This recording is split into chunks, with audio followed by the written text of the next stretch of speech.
арбыта жолдору жылдарды түшүнүп кайрылбас күндөргө муң кошуп булырды мен ырдады изгин тартамын жаштыкты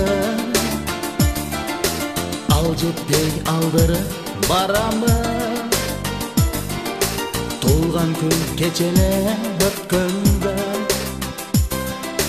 бүгүн кайра тосуп мен турамын куйгула досторум шараптан ой басып булугуп мен баратам билемин себепкер мезгил го дайрада шарапка дайрадай күчү зор шараккан севеле ак жанды билинбей кошулду го да бир жыл энекем үчүн деп мен бүгүн ырдаймын жаным ырдаймын мен бүгүн жаным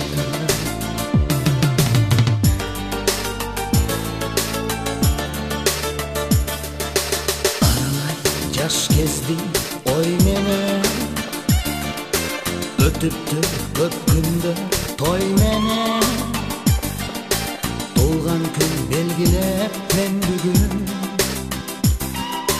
армансыз жаштыкты кой берем куйгула досторум шарапта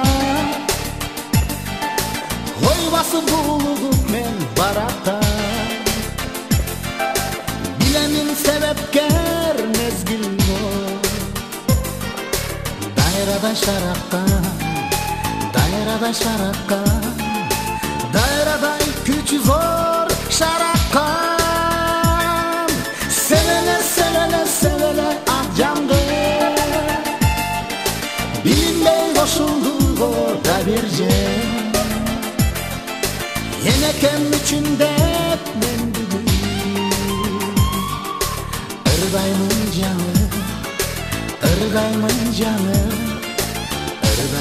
мен бүгүн жаным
This is you ending fire, then we shall all burn together. Watch the flames climb high into the night, calling out Father, oh, stand by and we will watch the flames burn over and on the mountainside. Kolçak bayağı sayında canım mırsalar.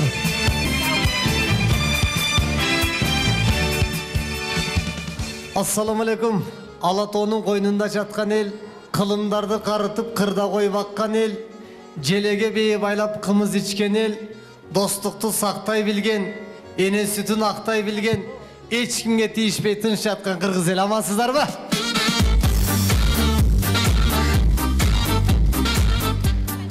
Агайын туугандар, Кыргыз Республикасы маданиятына эмгек сирген ишмер, кыргызга көптөгөн салымдарын кошкон Конушбаев Алымгазы абабыздын 75 жылдык тоюн ачык деп жарыялап коюуга уруксат этиңиздер.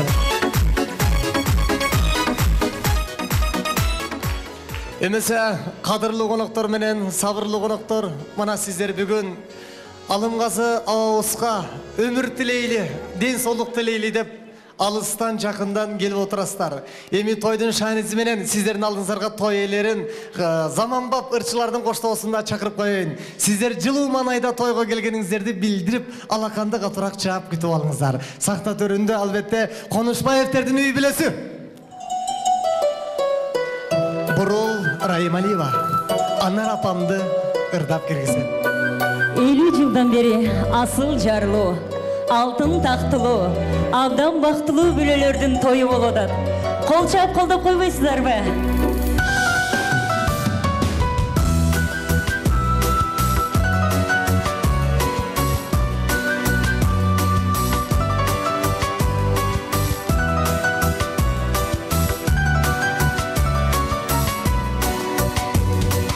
Бир кармак махаббат сабагынан, бир көттүк өмүрдүн талабынан, саргайса жанымдын жалбырагы, бүр жардым көзүңдүн жанарынан, арнаган сезимдин жалындарын, асылың багыма табылганым, мен сенин ардайым жаныңдамын, жаным жарыгым.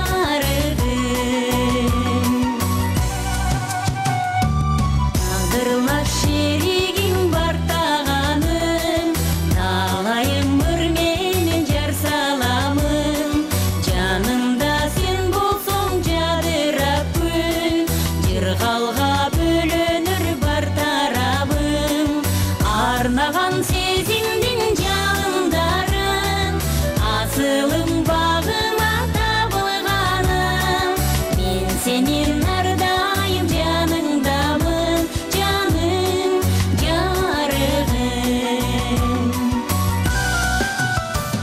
Апамды куттуктап, атам келатат. Кол чаап койбойсуздарбы? Ал эмесе атабыз менен апабызды куттуктап, алыстан кыздары, күйөө балдары, келини, уулу келе жатат. Тосоңуздар. Анамга өзүңсүз сыя албаймын, азапты жаныңа кыя албаймын, тең татып жашоонун ар мүнөтүн, түбөлүк жүрөктүн сыярнаймын, арнаган сезимдин жалындарын, асылым багыма табылганым, мен сенин ардайым жаныңдамын, жаным жарыгым. Арнаган сезимдин жалындарын, асылым багыма табылганым, мен сенин ардайым жаныңдамын, жаным жарыгым, жаным жарыгым. 50 жылда мынакей канаттары, бутактары атам менен апама бир дүркөтө кол чаап койсоңуздар. Тоюңуздар куттуу болсун. Чоң рахмат, Бурул Райымалиева. Чоң рахмат байкечекелер. Чоң рахмат. Алымгазы абам өмүрлүү болсун.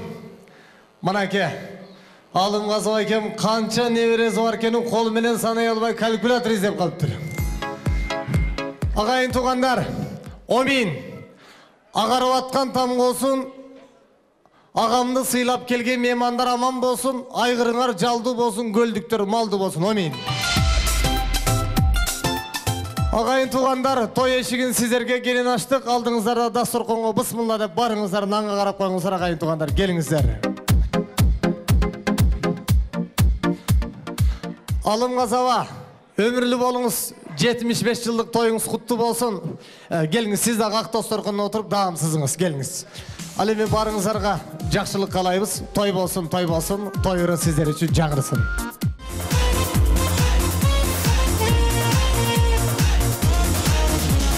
Кубанып туралы жакшылык бүгүн бизде, ырыстуу ушул той жугуштун ар бири бизге, бийлейли жүрөктөн ынтымак эли бизге, ырдайлы жыргайлы бүгүн той келиңиз.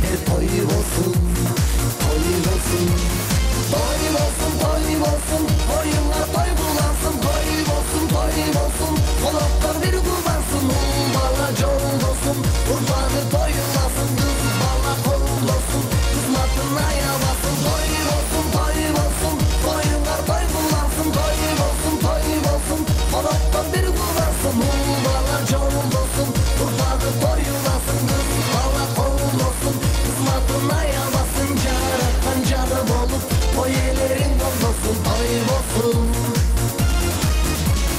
Атене қадырын, балдары тұрсын биік, алалы қадырлап, алардың орды биік, бұл күні таратулап, аларға ұрмасайды, арнаймын ақ тілек, жаңада ұршыларды арнаймын. Той болсын, ыр болсын, шан толар бір үйді, қонаққа қой сойсын, кең пейлі қолуына, қонақ қыз шынында, 10 күндік бұл өмірді, той бойсын сүрісіңді, бір қылым бұл өмірді, той бойсын. Той болсын, тойыңа той бұлансың, той болсын, қолаққа бір құлансың, ұл бала жолың болсын, ұрпағы тойыласын, қыз бала қолың болсын, қызматын аябасын, той болсын, тойыңа той бұлансың, той болсын, қолаққа бір құлансың, ұл бала жолың болсын, ұрпағы тойыласын, қыз бала қолың болсын, қызматын аябасын, жаратқан жары болып, той елерің болсын, той болсын.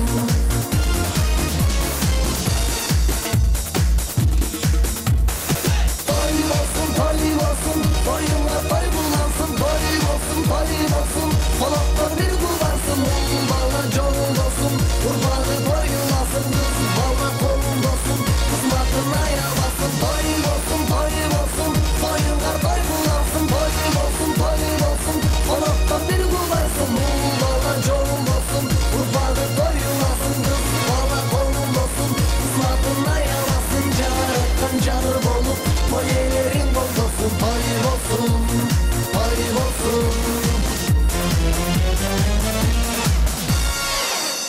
Алымғазы Байкем үйінде той болсын. Жақшылық болсын. Мен ұрдап атқанда кем қол чаппасы лайым той беріп қалсын. Тамада таппай қарайлап қалыңыздар. Мағышыған бір тамада түшіндік туат өлі чошып кетіп тұрағас аялы мен тұқат дейді. Жаным дүркірен қол чаларымен қайра ұқтай берді қат дейді. Көнім қалған дем қол шайып қойды беріп. Алтын құлпы алтачқыч айына салып бұрай жүр, алымғазы авам 100-ке шықсын деп Алладан дайым сұрай жүр. Күміш құлпы жетачқыч күніне салып бұрай жүр, алымғазы плюс анара жеңем 100-ке шықсын деп Құдайдан күнде сұрай жүр деп өмір тілеп бір қол шайып қайлы. Еме ағайын туғандар, Алымғазы Абабыстың туғандары тойды ашып беруге, қалу тілек айтуға шығышат, мен аттарын атап шақырып қойсам. Алымғазы Байкемден Жұмакүл жеңесі баштаған топты шақырайын. Люба жеңе, Мақсат инесі, Гүлнара, Дамир, Асел, Гелине, Олжон, Құндыз, Айгүл, Қадыр, Қанығүл, Түкөн, Ақун, Аманкүл, Асқат, Гүлзат, Асқар, Асел, Самат, Анара, Болот, Аида, Айнура, Қамчыбек, Қубан, Назира, Сентябр, Октябр жоқ екен. Ататалған туғандар келіп қоңыздар, жаматыңыздар бұны. Туғандары. Алымғазы Абамдың жиендері Төлөгөн, Дамира, Жаңыл, Рахат, Мурат, Марина, Анарбек, Бақтыгүл, Қубан, Замира, Қуанышбек, Талайкүл, Бақыт, Қубан, Замира баштаған меймандар, жиендер. Келіп қоңыздар, тайкеңіздердің тойына. Рахмат. Мұна Алымғазы Аба тойымызды баштадық. Анандағы бір ағайын туғандар сіздерге жария. Алымғазы Абам менен Анара Ежекемнің баш қосқанына бүгін туғандар 50 жыл болып тұр. Мұна Алымғазы Байке, ұшыл қол чауы сізге 50 жылдан бері бір аялға шыдап келатқан. Оғыштыры өрбей. Мен Алымғазы Абаман сұрадым, ава үй білені кем башқарат десем, майда чүйде іштерді ежең бүтірет дейді. Мен чоң іштерді ғана бүтірем дейді. Біреу 50 жылдан бері үйде бір дағы чоң іш бол әлі келе, бүгін бірінші жолы болу адат дейді.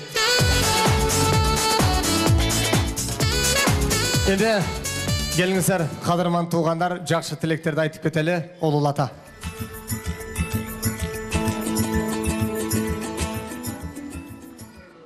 Bir tuğanım, kayınım, gelinim sizlerin юбилейіңерге құттықтайым. Ömrüңер uzun болсын, қол қармашып, 90-80-ге чыккан чакты көп жашагыла. Балдарыңардын рахатын көрүп, уулдун урматын, кыздын кызматын көрүп аман жүргүлө. Иштеген иштериңерге ийгилик болсун. Бир тууган ичинде ынтымагыбыз болсун. Ушундай бала чаканын ортосунда аксакал болуп аман жүр. Ден соолугуң болсун.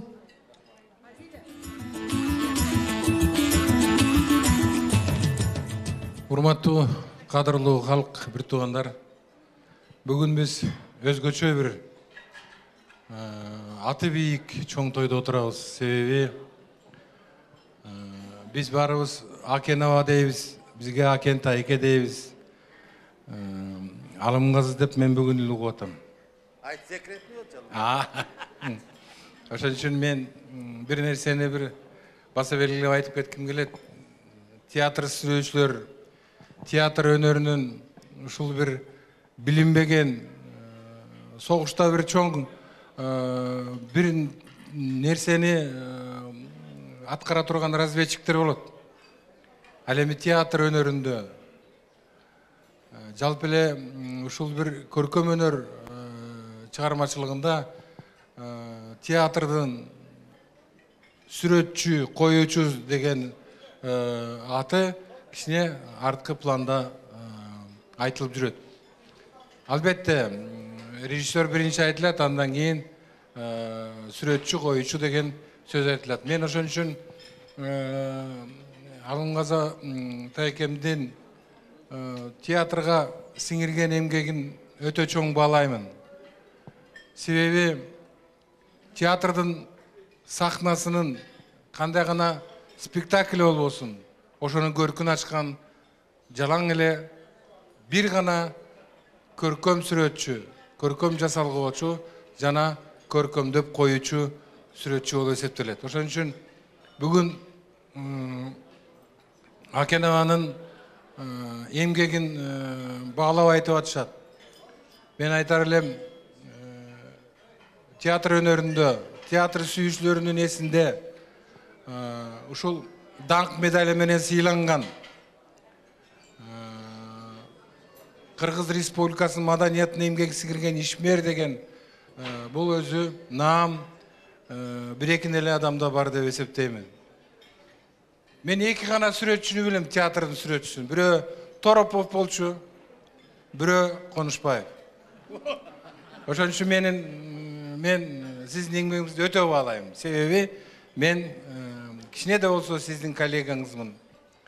Анда эмесе, урматтуу бир туугандар, Акеновага бүгүн Тайкебизге, Тайжеңебизге, укум-тукумуна, бир туугандарына жакшы гана тилектеримди арнагым келет. Тайке, жүзгө чыгыңыз. Бирок сиз мага мындай ичиңизден ойлоп атсаңыз керек, за что депчи. Эмне үчүн мени мындай наказывать этип атасыз депчи. Ошон үчүн биздин тилегибиз көбүрөөк жашаңыз деген тилегибиз бар да. Аман болуңуз, балдарыңыздын сый урматында бөлөнүп, төрдөн түшпөй, дайыма бийиктикте жүрө бериңиз. Аман болуңуз, кем болбоңуз, бар болуңуз.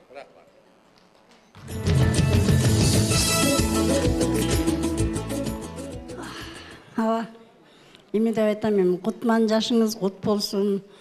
Эл аман, эл ичинде сиз аман, анан биз аман болуп эле, бизге тирегибиз болуп, тобубуз болуп, дениңиз сак болуп, маңдайыбызда жаркырап эле жүрө бериңиз, ден соолугуңуз болсун. Кудай берген жашты, көңүлдүү, жакшы бала бакыраңыздын биздин тегерегибизде аман эсен болуп жашаңыз, оорубаңыз, жеңем экөөңөр жакшы жакшылыктардын үстүндө эле күбө болуп жүрө бергиле.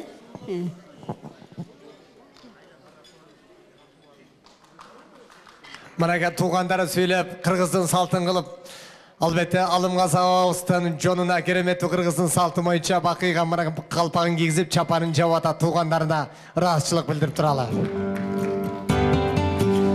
Алымгазы байке, эл ичинде бийик болуңуз, Темировка айылында фонарда жанган билик болуңуз, канча жашка барсаңыз да анан жигит болуңуз. 75 жаш кеппеген агамды дагы деле жигит деп сесем деп агабыздын өмүрүн кубаттап туралы. Мамакеев аксакалдын бир сөзү бар. Эл ортолуу жаш 50 жаш экен десем, эл ортолуу жаш 50 жаш эмес, 70 жаш экен деп айткан. Мына Кудайбыз алымга сабабыз эл ортолуу жаштан өтүп атат деп бир куттуктап коелак айтылганда. Күндү тосуп жардылдагы эртеңкиге үмүт. Эмесе дагы жакшы тилек айта турган абама камданып келген меймандар болсо, келиңиздер, сөз берели. Саламатсыздарбы, кудалар, кудагыйлар. Бул жерде авамдын чогуш тескен кесиптештери, бул жерде мына Темир айылынын атактуу биздин абаларыбыз, жеңелерибиз отурат, апаларыбыз. Бүгүнкү ушул биздин абабыз, атабыздын жакшынакай тоюна келип бергениңиздерге рахмат. Мына кубанычтабыз. 75 жашка азыр айтканда чыкканда бар, чыкпагандар бар. Ошон үчүн ушул кутманды курак жашыңыз кут болсун. Ден соолукта болуңуз. Эч качан карыбаңыз, карлыкка алдырбаңыз. Гүлүп жайнап жүрө бериңиз дайыма. Рахмат. Саламатсыздарбы, ушу тойдун катышуучулары, кудалар, авамдын кесиптештери. Эми бул жерден мына биздин Деркенбай уулунун сакалдуусу, биз айткандай ал жерден айтып кетпеди, Алымгазы абамдын, Акен абабыздын 75 жылдык торкол тоюн белгилеп атат. Эми мындай карап келсек, абамды эр ортону 50 жаш дейт, бу як айткандай 70 жаш экен, абам 70тен ашты. Кыргыз элине азыркы убакта эмгеги, атты көтөргүс эмгеги бар өзүнүн. Темир айылынан эмне деген кыйын кишилер чыкты, бизнесмендери бар, профессорлары. Бирок азыркы убакта могу маданиятты элибизде кичине унутта калганына караганда, авам ошо унутта калган театрдын кыйын мына 35 жыл Ошто иштеп келди.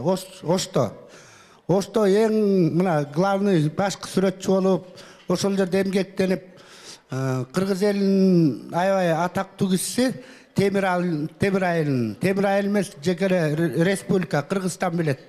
Ошону театрды көркөмдөштүрүп, ошонун көмүскө жагында туруп, ошо театрды кооздоп берген ушу биздин абабыз болгонуна биз сүйүнөбүз.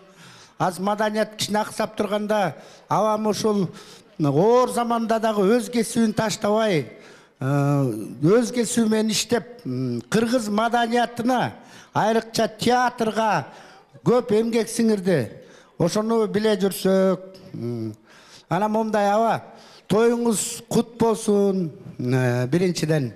Экинчиден сизге ден соолук берсин, жеңеме экөөңүз кол кармашып, небере чөбөрөлөрдү жетелеп, ар дайым мына биздин тукумда долгожительдер деп коет, чоң атабыз эле мына 96-га чыккан. Анан сиз дагы чоң атабыздын аркасы менен 90дон ашып 100гө барыңыз. Акен аба, ден соолук берсин, бала чакка берсин, эл журтубузга тынччылык, токчулук, ынтымак, ыйман берсин.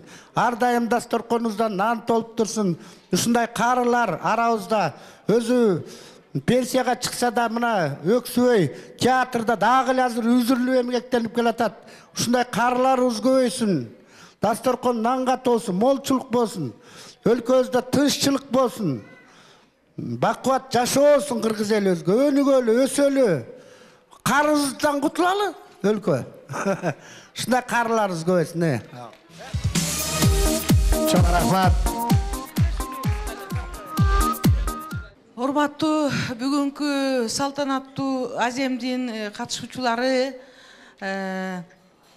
биздин сүйүктүү Акен тайекебиздин теңтуштары, коллегалары, инилери, кудалар бүгүн өтө мындайынча айтканда унутулгус, кайталангыс күндөрдүн бири болуп атат десем жаңылышпаймын. Тарыхта дагы бир барак жазылып калып атат. Себеби бүгүн Акен абабыз 75 жашка толуп кутман курак юбилейин белгилөөдө. Акен аба, сиз мисалы үчүн 75 жашка чыксаңыз дагы өзүңүздүн сүйгөн кесибиңизди таштай элексиз. эл үчүн, мамлекет үчүн дагы эле кызматыңызды өтөп жатасыз. Айрым адамдар ашууга жетпестен эле канаттарын кайрып алып артка бурулуп кетишет. Сиз ушу канчадан бери ушу эмгек сиңирип келатасыз. Өдө жогору жакта айтылып кетти. Орден, медальдардын ээсисиз. Эмгек сиңирген мыкты кызматкер деген наамыңыз бар. Акенова. 4 кыздын, 1 уулдун татынакай атасысыз. Анара жеңемдин татынакай байысыз. Сиз ушул ийгиликтерге эң биринчиден өзүңүздүн талантыңыз Кудай берген. Орустар айтат природный дар деп. Ошону менен жеттиңиз, анан бирок уш жерден белгилеп кетиш керек. Үйдө надежный тыл болбосо, үйдө погода болбосо, сиз бул ийгиликке жетпейт болчусуз. Ушу жерден пайдаланып мен дагы Анара жеңеме чоң ыраазычылык билдиргим келет, айткым келет. Анара жеңемде дагы чоң заслугалар бар. Акенова, Төлөгөн айтмакчы, 100гө чыгыңыз. 100гө чыгып дагы эле эл үчүн, мамлекет үчүн кызматыңызды өтөй бериңиз. Биз болсо сыймыктанып, сизге күч кубат берип жүрө берелик. Төрдүн көркү болуңуз. Бүгүнкү 75 жаштагы отчетуңуз ушул эл менен жакшы бааланып, анализделип кабыл алынсын. Мындан аркы жолуңуз шыдыр даңгыр болсун. Төрдүн көркү болуп, биздин сыймыгыбыз болуп, үй бүлөңүз менен, байбичеңиз менен, туугандарыңыз менен, элиңиз менен аман эсен жүрө бериңиз. Дагы бир жолу тоюңуз кут болсун. Жакшы сүйлөгөнүңүзгө. Манас өзү кийген, оолу Семетей кийген, кыргыздын баары кийген, сол сары Тебетай туугандары кийгизип, Алым Казакабызды кубаттап турган кезе.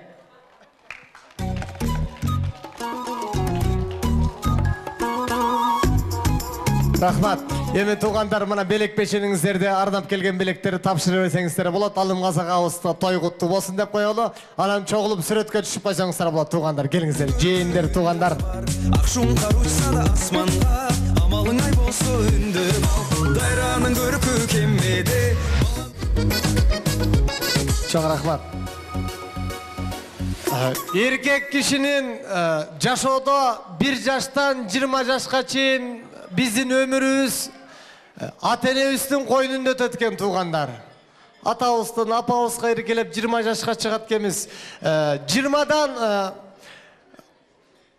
40 жашка чейин өзүбүздүн сүйүктүү аялыбыздын койнунда өтөт экен, аялыбыздын койнунда. Ал эми 40тан 50ге чейин башка аялдардын да койнунда өтөт экен. 50дөн нары көздө форточка менен жашап калат экен. Жаап кой жел турат, ачып кой жел турат. Мен авам айтат элем, ава, сиздин мындан ары өмүрүңүз форточка менен өтпөй, жеңем менен анан башка өтө берсин, кол чаап кой.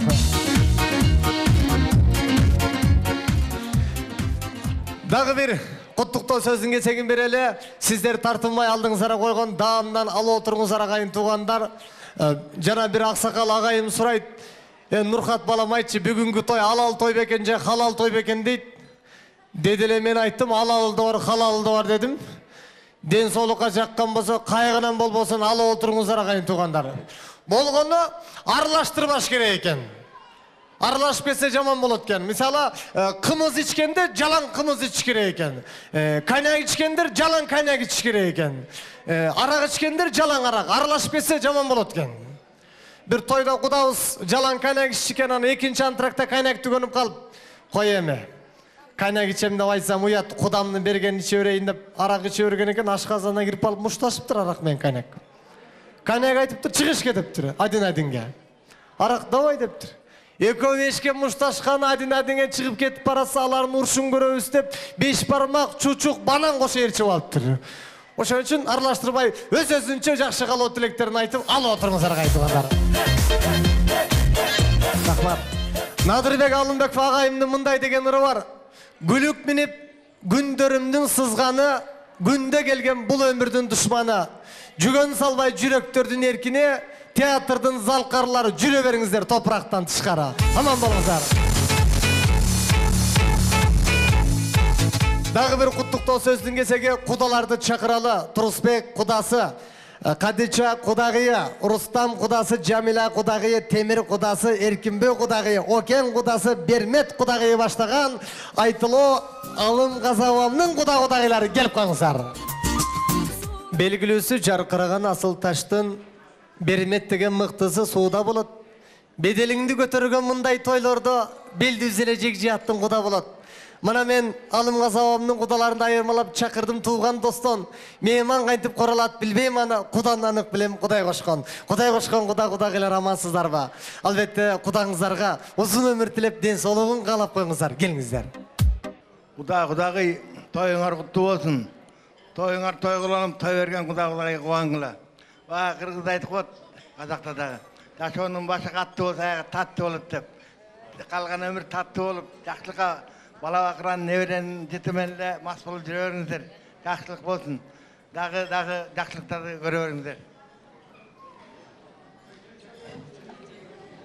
Саламатсыңар, урматтуу бүгүнкү тойдун катышуучулары. Бүгүн акылдан юбилей болот. Тоюңуз кут болсун. Дайым эле ушинтип жаркап жайнап, дасторконуңуз жакшылыкка жайылып, Кудагый экөөң дайым эле ушу тойдун күбөлөрү болуп жүрүңүз. Дайым эле бактылуу болгула.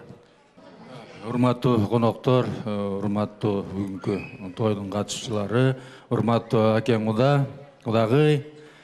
Эң башкысы сиздин ушул тоюңуз кут болсун. Анан Алла Таалам бул адамдар заттын баарын эле өмүр берет экен. Бирок карылыкты ылгап берет экен да. Ана жанакы аста чыккан адамдар айтпадыбы? Бул көбү 75-ке чыкпай калып атат. Ана мен сизге ушул карылыкты каалайм да. Ушул Алла Таалам ушу сүйгөн адамдардын арасында болуп, өмүрүңөр узак болсун. Кудагый өкмөткө. Анан мына сиз азыр уже чоң ата, чоң эне, тай ата, тай эне дегендей ошол жетип атасыз ушул бактылуу карылыкка. Мындан ары да ошол неберелер көбөйө берсин, чөбөрөлөр болсун. Анан ошонун жанакы тапчкелердин арасында Кудагый өкмөңүздөр жүрө бериңиздер. Анан ошолордун убарасын тартып. Ошо кааларым ошол. Эң Кудагый ден соолук, эң башкысы. Ден соолукту биз эчтекеге сатып ала албайт экенбиз. Ошондуктан ден соолук, дайыр жол ден соолук. Анан узун өмүр. Бар болуңуз Кудагый.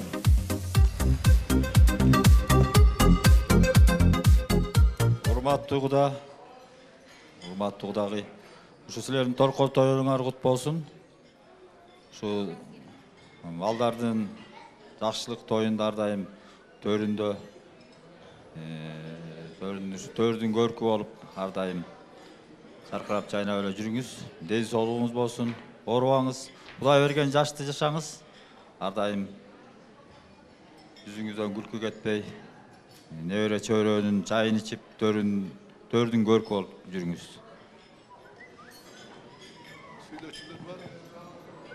Урматтуу Кудагый, торколуу тоюңар кут болсун.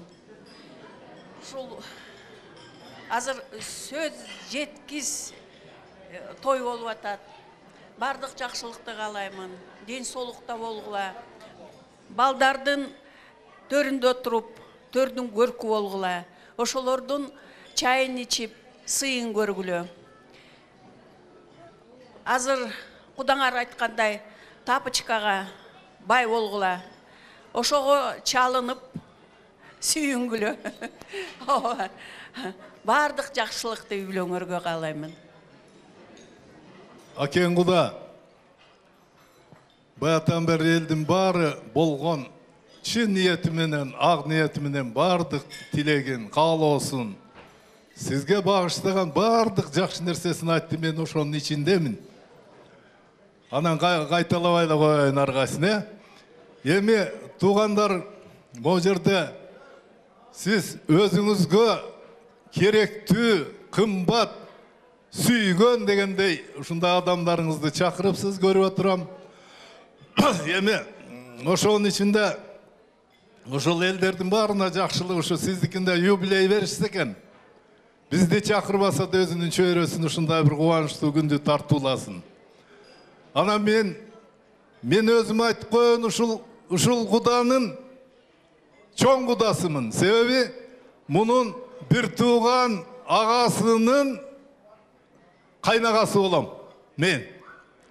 Ушу силер көрүп турган мен. Ооба, карындашымдын көзү бар. Күйөө бала болсо өтүп кетти, эми арты жакшылык болуп мынакей бала акырасы сый көрүп отурат момунда конок болуп. Эми Акинсага менин жакшы каалоом, тилегим могул папканын ичинде. Мен муну окуп берейин. Бул акындар көп нерсе жазат экен. А бирок мен өзүм жашыруун жазмакермин үйдөгү. Ушу сизге бир тилегимди ачып коеюн деп отурам.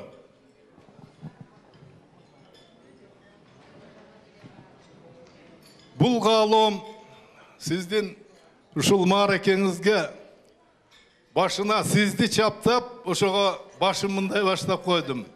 Берчи мындай эле. Кут болсун улуу тоюңуз, куш болуп учсун оюңуз, анарың өкөң ээрчишип, ар дайым бирге болуңуз. Куттуктап жазган ырымды кубанып окуп коюңуз. Бу сизге каалоом. Куттуу болсун сенин өздүк майрамың, көкөлөтүп көтөр өмүр байрагын. 80 жаштын сересине бет алдың, тоңголок жол 90 жаштан тайбагын. Куда сөөктү ага тууган чакырып, күбө бол деп Кудай берген сайраның.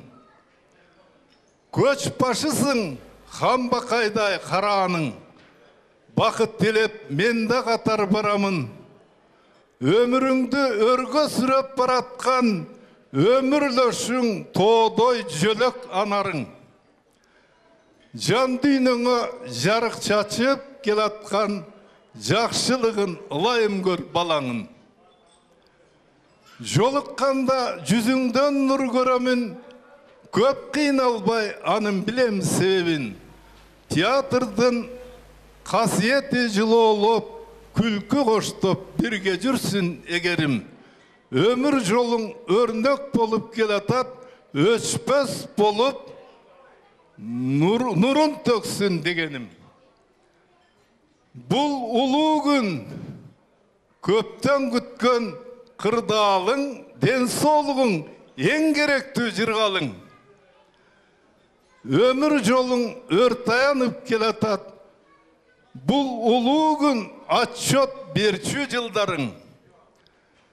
Эриккенде эрмек кылып окуп кой, Кудаң жазган куттуктаган ырларын.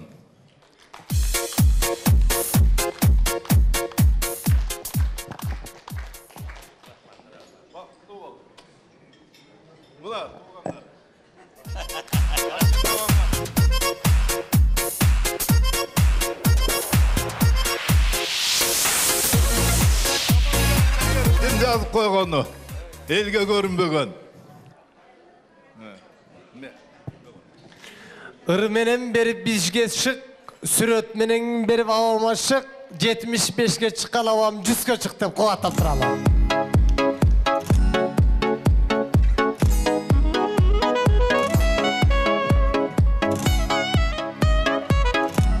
Мына алымгаз абамдын башына ак калпак, жонуна чапандар жабылып, үй билейин куттукташып атат.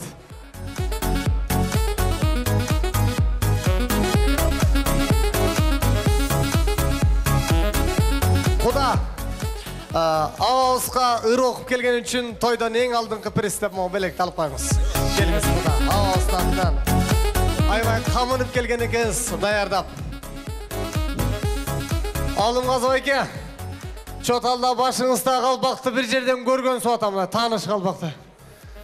Тойдо жолуккан. Сүрөткө түшүп коюңуздар, кудалар келиңиздер, эмгек сирген кудалар. Кудагыйлар, сүрөткө түшүп коелу, чок эстеликке келиңиздер. Алымгаз байкемдин неберелери келечекте Францияда, Хорватияда, Уругвайда, Сингапурда окуп келсин. Мага десе Ысыкөлдө окубайм. Эң сизге окшогон кыргызга кызмат кылган, театр сүйгөн адамдардан болсун.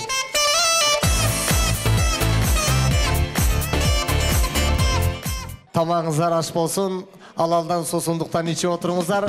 Камыштын көркү чийде, тойдун көркү биде деп бүгүн Байкебиз менен Эжикебиздин тоюн куттуктап келген алдыңыздарга Кыз кыял деген бийчилер тобун чакырып коёду. Сиздердин алдыңыздарда Кыз кыял бийчилер тобу.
Kız Kıyal.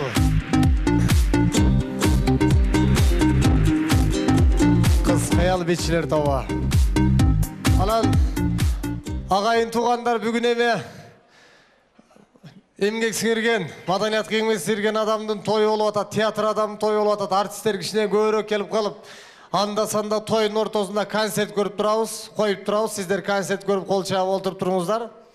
Азыр мына заман өнүгүп кичинекей балдарда тойго келип, маданияттуу чоңоюп атат, мына концерт көрүп тойго келсе дагы. Биз бала кезибизде атабыз дерчип тойго барган эмеспиз.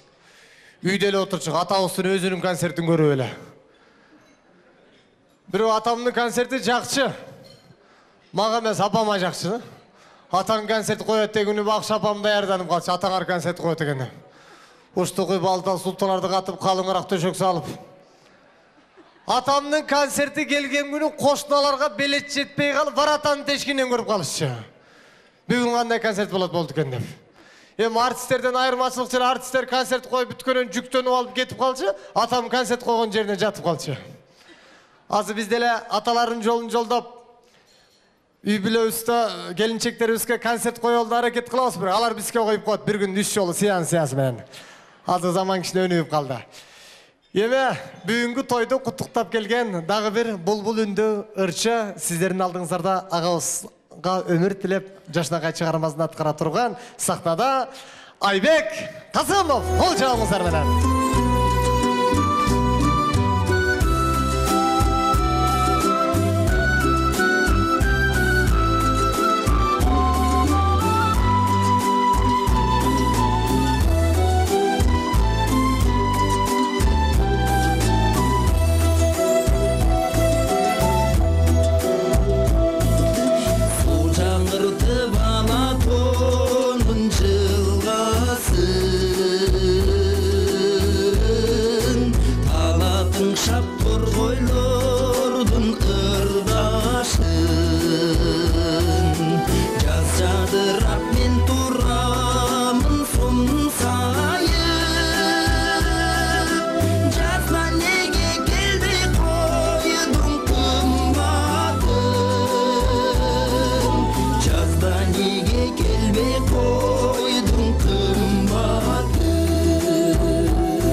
Чоң рахмат.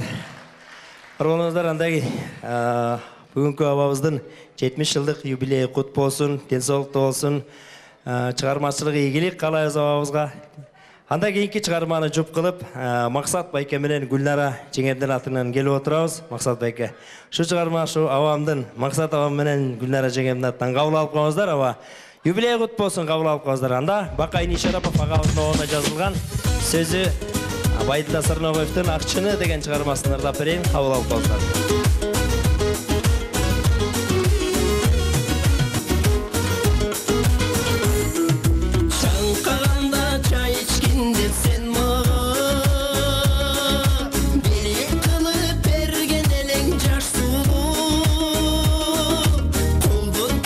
Сынып қалды қоқыстан ей, атаға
жар менен бактылуу акчаны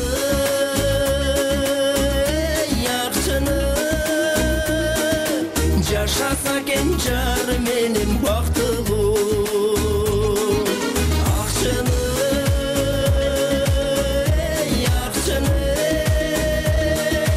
жашаса экен жар менен бактылуу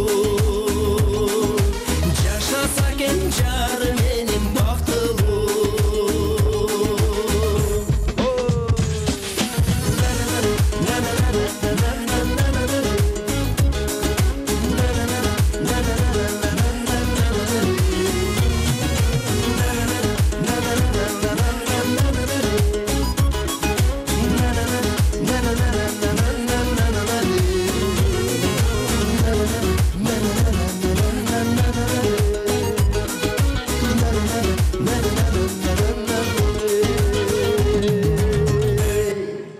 Чоң рахмат.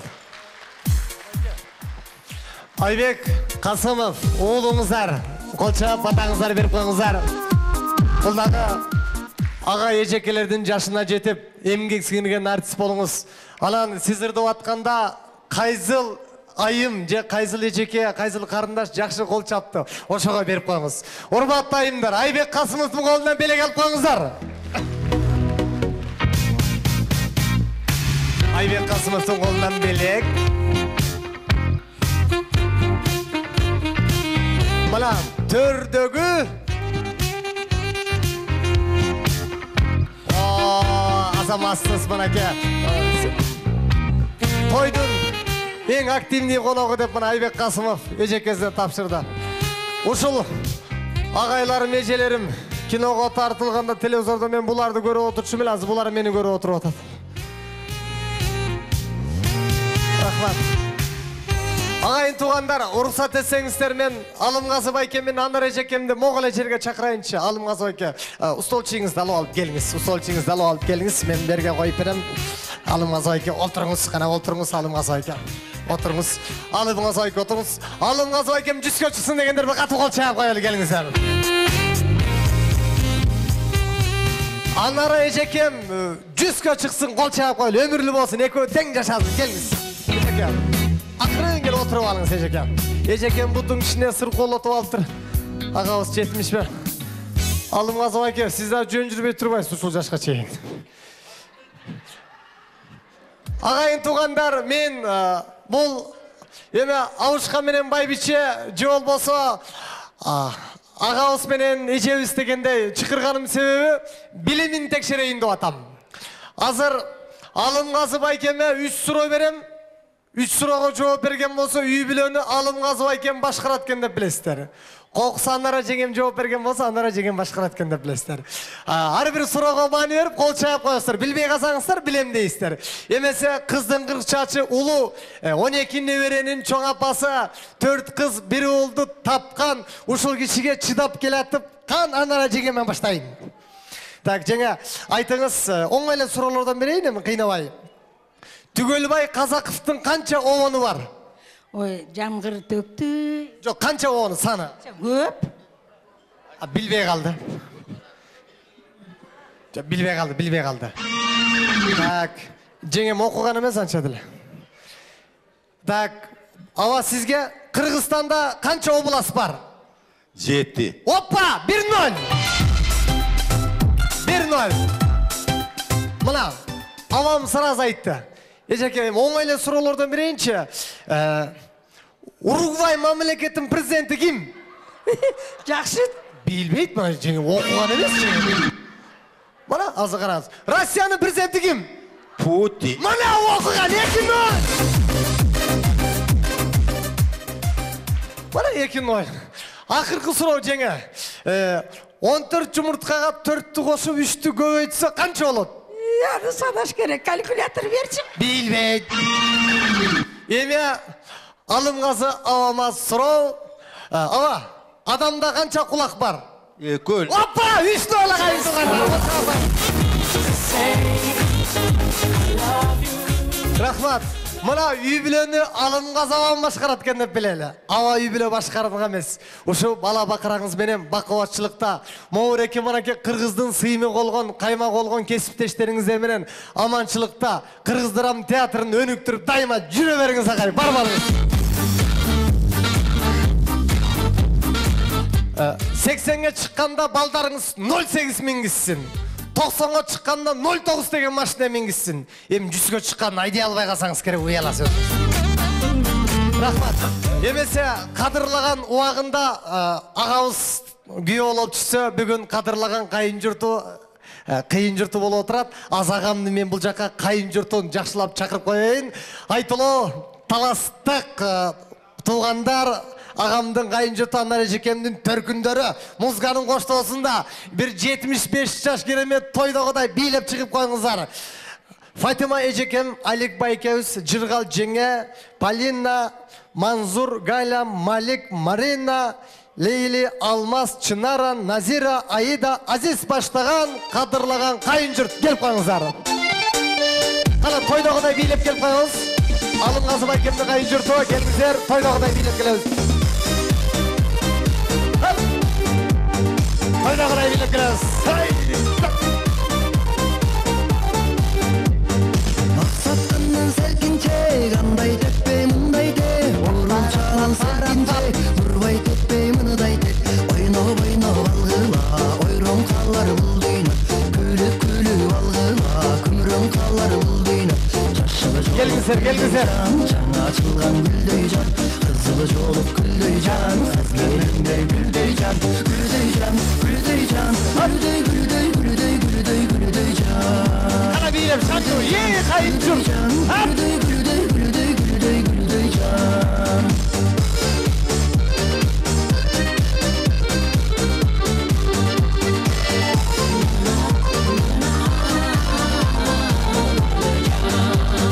Burulçanın selkinçek, vurvay tepçi gelinçek, suyum kanın selkinçek, suyup tepçi gelinçek.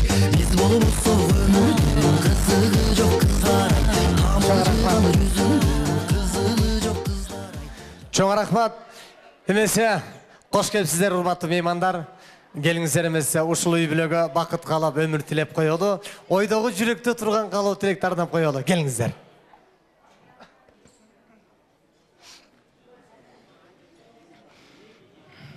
Кымбаттуу коноктор, Алым Казынын туугандары, кудалары, жолдоштору, жумуштан келген достору, ушул жерге бүгүн мен бул күйөө баламды мен тууганыбыз деп эсептейм.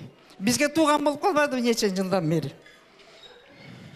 Алым Казы, мен ойлойм да, азыр айтышып атпайбы?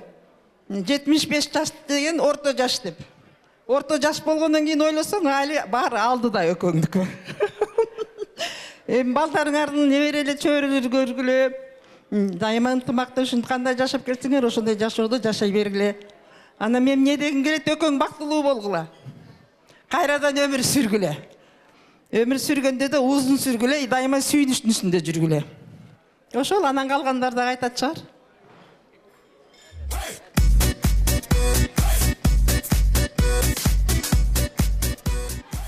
Дорогой Акен и Гуля, я вас поздравляю обоих и желаю вам здоровья, и чтобы несбывшиеся мечты ваши сбылись.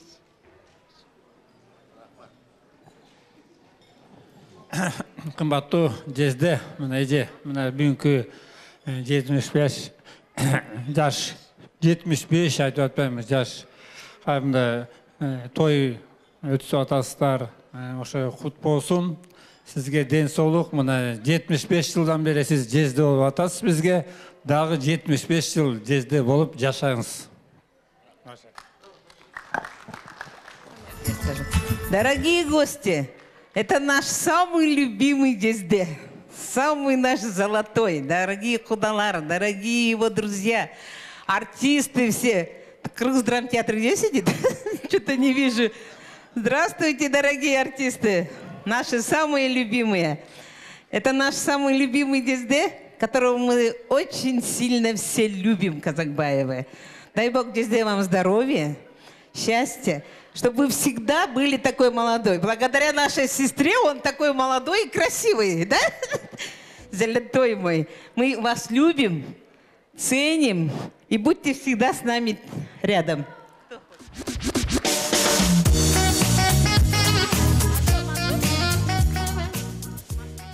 Жизде, что я могу сделать? Только вас крепко поцеловать. Поздравляю, всегда оставайтесь таким молодым, красивым. Вы вообще супер выглядите и на долгие-долгие годы, чтобы вот так сохранились. Ладно?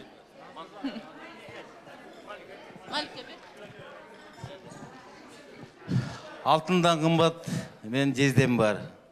Құдай өмір берсін. 75-тен да 105 жашына жетіңіз. Небере чөбере көріңіз, апжем екеуің. Жақшы жашап. Ашылып кейбеңіз. Жесте, апже, дайма бетіңізден күлкі кетпесін. Шындып елді күлдіріп. Не дейм, ашылып апжем менен бақтылы болыңыздар. Ашыл, қаларым. Кымбаттуу жезде, эже, сиздердин бүгүн 75 жездемдин торколуу тою кут болсун. Ушул тойго келип отурган элдер жашынакай эс алып, сиздерге батасын берип кетсин. Элдин дагы бир жол батасын алайын деп ушундай той берип атасыздар. Мынакей Куда кааласа 4 кызыңыздар өздөрүнчө үй жай болушуп бардыгы. Неберелерди сизге тартуулашты. Мына кааласа ошо 84-жылы төрөлгөн Бакыт деген уулуңуздун небереси аман уулду болуп, жашынакай сиздерге, жашынакай ушу 75 жашыңызга жашынакай подарок болсын. Ошого биз өтө Кудайдан тилейбиз. Кавказский танец танцует. Сүрөткө түшүп коелу. Келиңиздер, кайын журт менен ана кайын журттун урматына бир жагымдуу музыка жаңыртып берели. Ортого чыгып бийлеп койсоңуздар болот.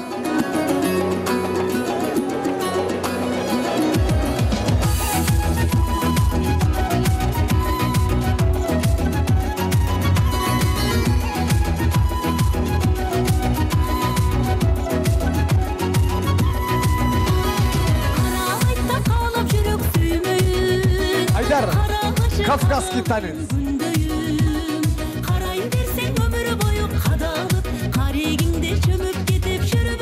Bir minut, geliniz. Кымбаттуу коноктор, сиздер азыр ойлоп аткан чыгарсыздар. Бу кайын журту эмне жагы калпак анан тиги чапан кийгизбой койду деп. Ойлогула, биздин баарыбыз чогулуп буларга путешествие, свадебный турга акча чогултуп бердик. Ай рахмат, кайын журт аман болуңуздар. Ай молодец, добрый спорт еще.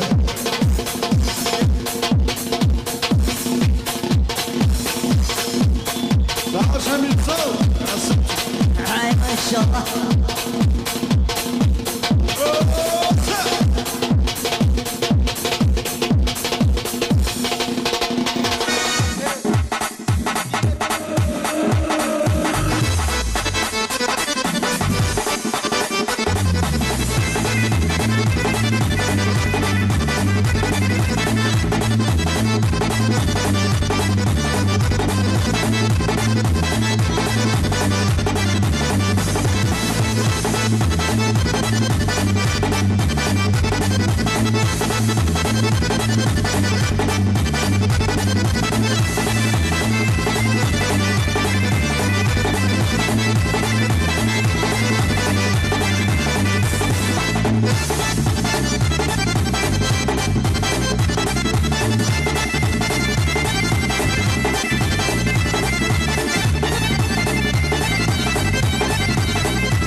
Чоң рахмат.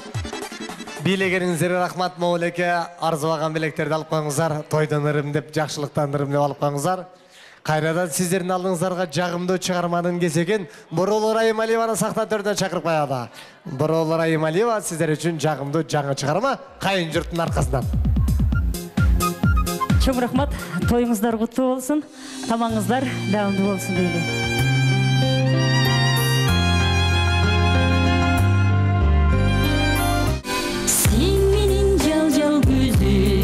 Jal-jalımsın, sen menin canday bir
көзі қабағыңды көрсем де майдан ачы жамалыңды қасаңда бір өзіңі бачу жолды ишенге қашан болса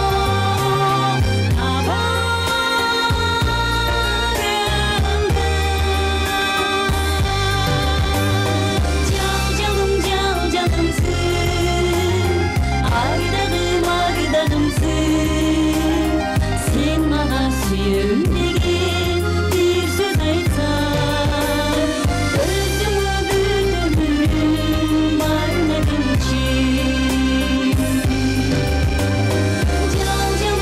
жалғанымсың ардағым ардағымсың сен маған сүйем деген бір сөз айтсаң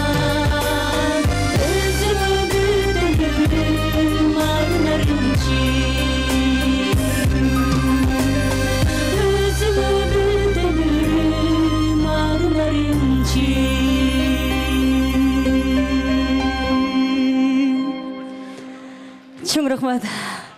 Саламатсыздар урматтуу коноктор, кутмандуу кошо кечиңиздер менен. Атабыздын өмүр жашы узун болсун, бактылуу карылык каалайлы. Апабыз экөөбүз аман болуңуздар. Уул кыздарыңыздардын төрүндө бар болуңуздар. Сиздер үчүн дагы бир жагымдуу чыгарма каалап коюңуздар. Аясаң молу жыргалым, эстен кеткес эски ырлар. Жаныңдан өтсүң жылмая, жакарай мен да кылчая. Иштеги сырдың айта албай, жүрөсүң айтчы кимдая.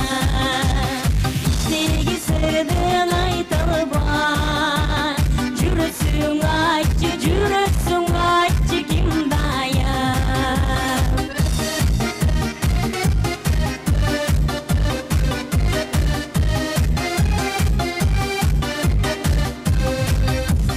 Өзүңдү жакшы көрүңө, өткөчү сүйө жүрөгүм. Өп болу өмүр өсөдө, сүттөн аксага тилегим. Өп болу өмүр өсөдө, сүттөн аксага тилегим.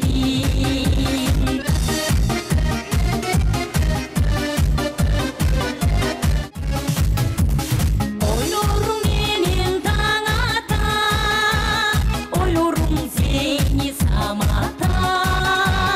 Жыл өткөн сайын жылт этип, жаштыгым өтүп барата. Жыл өткөн сайын жылт этип, жаштыгым өтүп барата.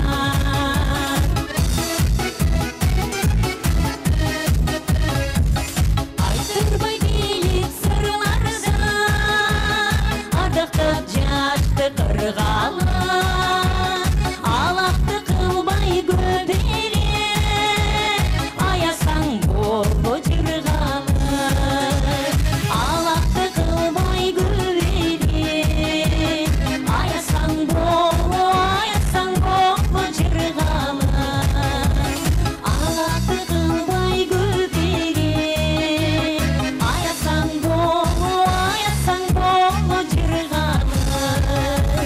Алакты кылбай көп эле, аясаң болбо жыргалы.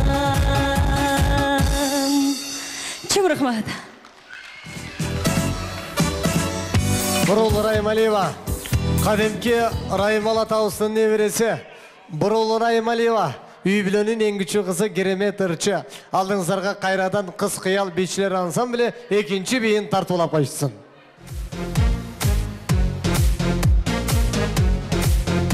Кыз кыял бийчилер тобу.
Kız Kıyal Beyçiler Grupası. Rahmat kızlar. Güyögö tiygilе. Mozras kelip калды. Агайын туғандар, сіздер үшін 30 минуттық антрак. Қалаушыларды ортаға биге чақырауыз, қалаушыларды ез алуға чақырауыз. Сіздер үшін 30 минуттық антрак.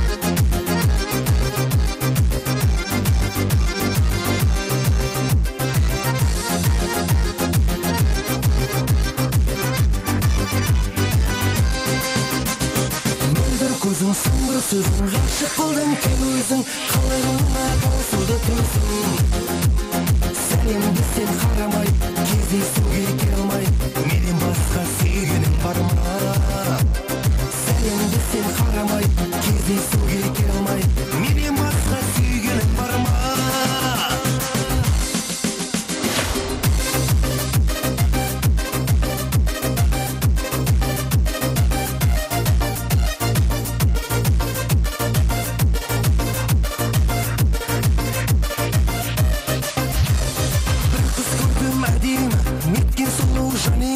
махаббатқа әлегі әдемі-ау орындалар арманым болсаң менің жан жарым сала көрме жанға мұң арманым бір қыз көрдім әдемі неткен сұлу жан еді махаббатқа әлегі әдемі-ау орындалар арманым болсаң менің жан жарым сала көрме жанға мұң арманым қиылған қастары қолдан қара шаштары өзіңе ғашық мына мені тастады қиылған қастары қолдан қара шаштары өзіңе ғашық мына мені тастады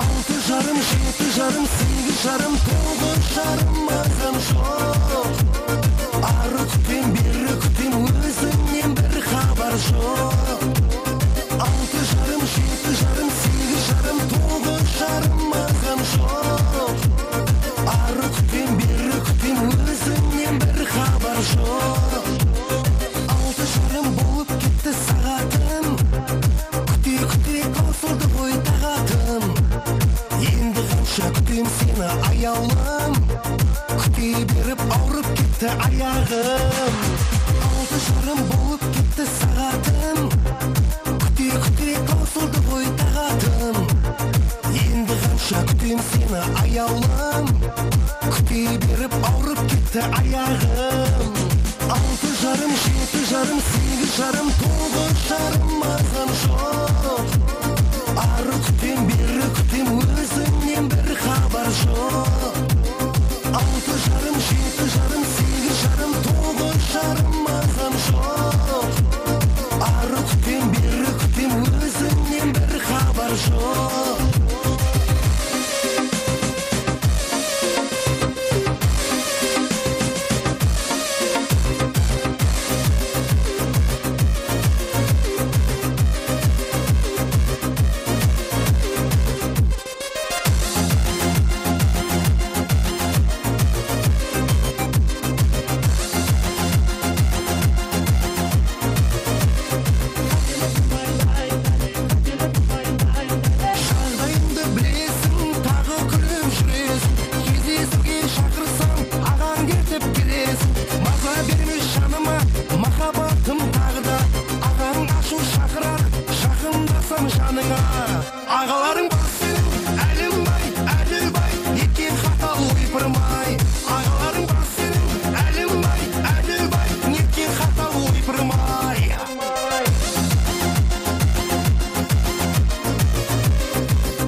Ағайын туғандар, орналасаңыздар, тойымыздың екінші бөлігін баштайлы. Қадимки қырғыз құтчымын, аш тойдырдап тұрчымын, бергеннен алып 5-тенге, берекеге тұнчымын, қазығырта майыңды чайнағаны келгенмін, ағауыстың 75 жылдық тойына сайрағаны келгенмін. Болбосын бүгін қатауыз, барыбыз көңіл ачауыз, қиын тұрмыш айынан қырғыздар кичіне қиналып жатауыз, анседа минтіп ел чоғылтып елдің салтын сақтайбыз, той беріш, алыш беріш тұшындай жақшылық тойды баштайбыз, алақанды қатырақ чайап қойсаңыздар, тойымыздың екінші бөлігін баштайбыз. Алымғазы ауамдың небересі Қазақстан Республикасындағы Алматы шарында мед институтты қызыл диплом менен бүтіріп бүгін тойына келе отырады. Қол чағап бір құттықтап қойсаңыздар болады. Жамала деген небересі. Жамала небересі. Мына қырғыздың қызы. Ағауыстың небересі Алматыда мед институтты қызыл менен бүтіріп атады. Құдай болса келешектегі профессор бола тұрған, таятасын қарай тұрған қыздардан болсын. Арнаған білеңізді байқа тапшырып қойыңыз.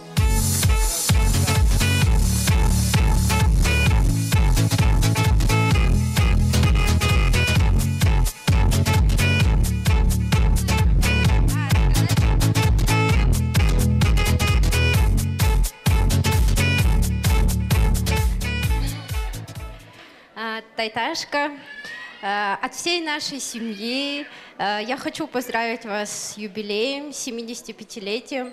Это такой очень хороший срок, 75 лет. Желаю вам дожить до 100 лет. От вас требуется только здоровье, долголетие, а остальное мы вам обеспечим, как внуки. Самое главное, живите, радуйте нас. В свою очередь мы будем вас любить, уважать, ценить вас. Я вас очень-очень люблю. Тайне вас тоже очень люблю. Это и ваш праздник тоже сегодня. Вот, от нашей семьи вас сегодня поздравляем. Менің меркедегі қызымдың қызы. Ошол меркедегі қызым бір еркек баласын Жамбылда операция қылып келе албай қалды. Анын орнына мен өзімдің бір туған мен жиенім келіп отырады. Біз ең жақсы көрген неберебіз. Емне дейіз, просто ошол неберемдің алдында сіздер айтқандай алды кенен болып, жаңағы чоң-чоң игіліктерге жетішіп, қызым профессор, академик болышқа тілеймін да. Чоң рахмат байке, өмірлі болсын балдар. Жаштың тілегін бір еттейді. Тайташқазыда көп жашаңыз.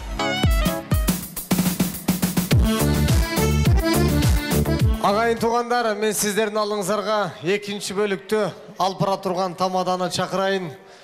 Кечіресіздер, денсаулыққа байланышты. Қырғыздың бір кереметті қудылы белгілі тамада сіздердің алдыңыздарда қолшауыңыздар менен Бешек Қудылдар театрының Қудылы Сойызбек Сейітқазиев қолшауыңыздар менен тойдың екінші бөлігін өткөрөт.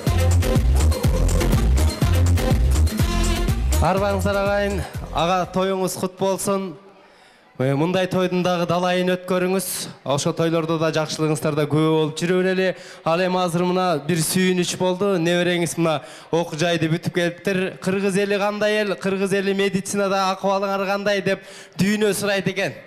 Анан айтып калышат экен, дүйнө кайра чогулуп келип, бою кыргыз элине бардыгы медик Қоқыс бір грипп болып қалыптырмын дей тұрған болсоң, Европада, больницаға көрін, точно гриппсің бе, анан дары алып еш дейді екен. Қырғызда грипп болып қалыптырмын, еріндар әжана 100 грамм қалай қалемпірден салып тұрып, үрі-үрі, анан жақшы олып кетесің дейді анда. Обычный елдердің қатарын толықтайбыз шындай. Ал эми қоқыс ичим ооруп атат дей тұрған болсоң, ошол эле 100 граммга рецепт алмашат, қалемпірдің орнына тустан салдақ аралаштырып соғып ертең эле жымыңдап қаласың. Қоқыс болса құлағым орып атат, чото не болуп атат билбейм десе, жанагы бала эмискен аялдарга саадырып алган құлағың ертең сонун болуп калат деп мындай Елдік дарыгери көп біз башкача элбиз да. Ал эми мойнун буралып мындайынан чото бияка бурулбай атат го десе, коос болуп калган турбайсыңбы? Көчөдөн өткөн сулуу келиндердин артынан жүгүнүп кой, эртең эле сонун болуп калат дейт мындай. Башкача жагым шишип кеттир дей турган болсоң, анда дагы больницага бар деп айтпайсың. О, эгиз төрөгөн аял таптагы ошого тептирип ал, анан нормальный болуп каласың дейт мына. Biz ар балекет кылып тепсеп, бир балекет кылат экенбиз да, акыры болбой калганда, эми точно больницага барат окшойсуң, жөнө дейт экенбиз да. Негизи эле кыргыз эли больницага барбасын, ден соолугуңуздар мыкты болсун, ушундай жакшылыктарда жүз көрүшүп жүрө эле. Бир кол чаап коштоп койсоңуздар дагы болот. Дүйнөдө маданияты жок эл болбойт. Эгерде маданият бул улуттун күзгүсү дейт, маданиятың өнүккөн болсо анда сен өнүгүдөсүң дейт экен. Бүгүнкү тойдо мен мындай байкап көрсөм 70% зал жылаң маданият бөлүгүнөн түзүлөт экен. Ал эми маданиятта иштеген агаларыбызды бул жака чакырып алалы. Кыргыз Республикасынын эл артисти Марат Алышбаев агабыз, ошондой эле Кыргыз Республикасынын эл артисти Чоро Думанаев агабыз, Кыргыз Республикасынын эл артисти Табылды Актанов агабыз, Кыргыз Республикасынын эл артисти Замир Сооронбаев агабызды, Кыргыз Республикасына эмгек сиңирген артист Кыдырмаев Шайынбек агабызды дагы бул жака чакырабыз. Чыныгы артисттин фамилиясы экен, Кыдырмаев дейт. Агабызды бул жака чакырабыз. Кийинки дагы коногубуз маданиятыбызга эмгек сиңирген ишмер Кенжегазы агабыз баштаган жалпы аталган конокторду бул жака чакырабыз. Келип бериңиздер. Мына ушу агаларыбыз кыргызыбыздын жүзү мына. Келиңиздер, сөздү кезегин кимден баштай берели? Келиңиздер. Саламатсыздарбы, урматтуу туугандар. Бүгүнкү тойдун катышуучулары тайекелер, бөлөлөр, жээндер, карындаштар, инилер. Кенжега акен байке. Бай келбейсиз бери.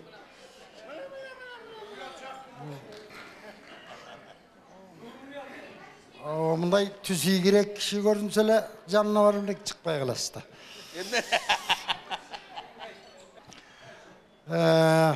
Акен байке,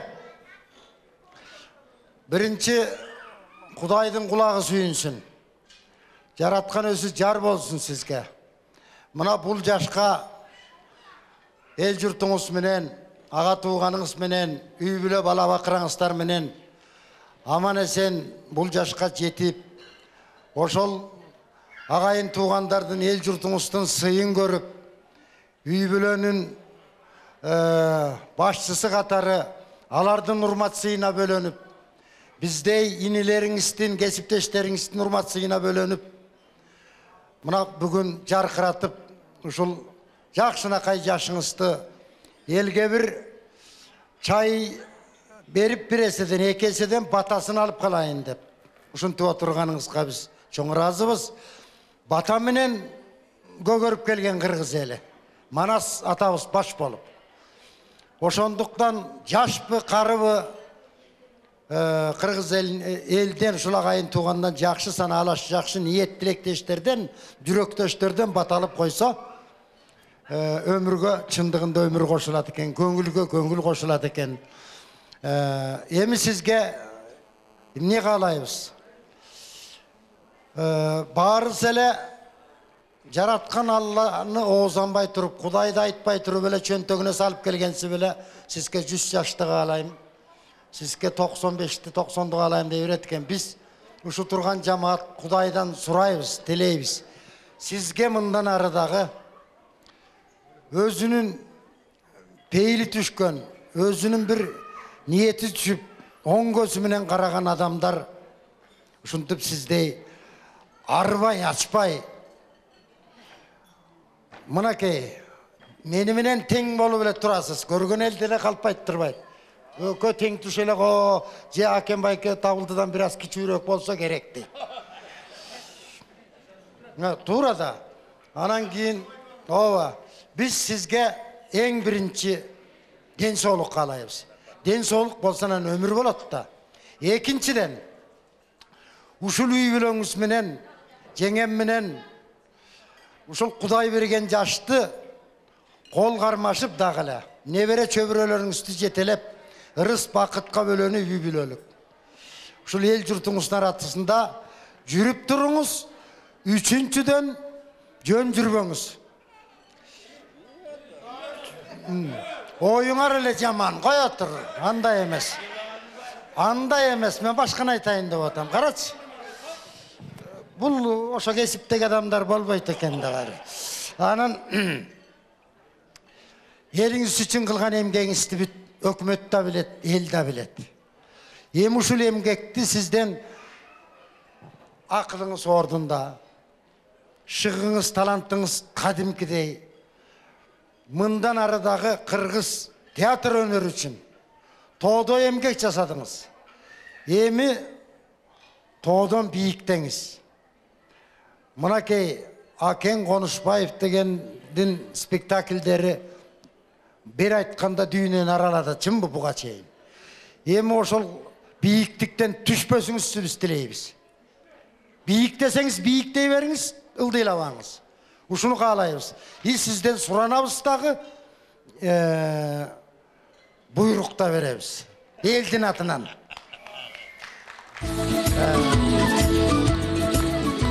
Ошондуктан биздин атыбыздан аба кылгуйруктан кийин эмне кылгуйрук болбогонду ушунчабыз келип алып анан 5000 сом берген уят болбойбу. Мынабу жалы болсо ат дейбиз, жакасы болсо тон дейбиз. Кичирээк экен дебеңиз, баксаңыз жорго болуп кетеби, күлүк болуп кетеби, союп алсаңыз семиртип андан бетер. Мынабу күз да келатат, кыш келет эми. Ушу согумуңуз бир бодо согум бизден болсун аке. Ошону мына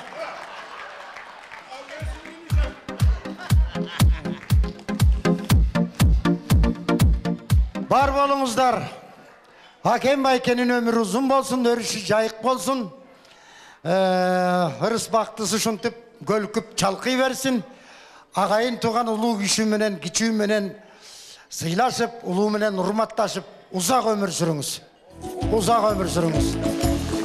Эми 80 жылдык деген бар, 85 жылдык деген бар, 90 жылдык деген бар. Кудай акандан аркысын айта албайм. Бирок ооба жүстү тилесем дагы келиндериңиз жана башкалар ушуга чейин эле жүрө береби деп ийиши ыктымал. Ошондуктан Кудай берген жашты ден соолукта жашаңыз. Бактылуу жашаңыз.